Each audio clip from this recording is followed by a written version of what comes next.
इस वक्त हम लोग फुजेपुरा चाइना सिटी में मौजूद हैं। आज से 8-10 साल पहले भी यहाँ पे जब भी बारिश होती थी यहाँ पे यही हालात थे, और आज भी जब लाहौर में कई बुलंदो बड़ा तरक्की के दावे किए जा रहे हैं, लेकिन ये भी लाहौर का एक हिस्सा है। यहाँ आपको ये एक दरिया का मंजर जो है वो पेश कर रही है। आप देख सकते हैं कि लोग किस तरह पानी में जो है वो चलते हुए यहाँ तक आ रहे हैं। लोगों के घरों में जो है वो पानी दाखिल हो चुका है। ये एक ज़ईफ़ खातून है जो अब पानी में चल के शायद उन्होंने कहीं जाना है, और वो पानी में से गुजर के अपने घर से तो आ गई हैं, लेकिन इन्हें सड़क तक जाते हुए अभी काफ़ी फासला जो है वो तय करना पड़ा। आप देख सकते हैं कि यहाँ पे जिस वक्त जहाँ पे हम लोग इस वक्त खड़े हैं, बच्चे जो हैं वो भी पानी में से गुजर के जो है अपने घरों की तरफ जो है वो जा रहे हैं। हमारी दाएं तरफ जो है वो गवर्नमेंट डिग्री कॉलेज है शालीमार टाउन का, ये भी जो है वो पानी में डूबा हुआ है। कॉलेज के अंदर जो है वो बहुत ज़्यादा जो है वो पानी 1.5 से 2 फुट 3 फुट तक जो वो पानी कॉलेज के अंदर जो है वो जमा है। जिस चौक में हम लोग मौजूद है,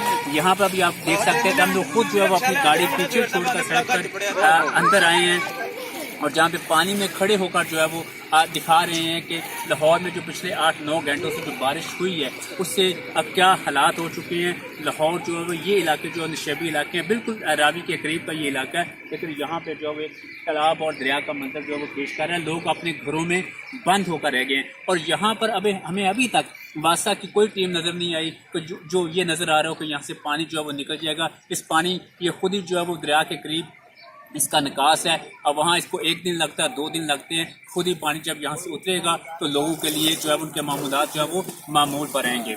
जी।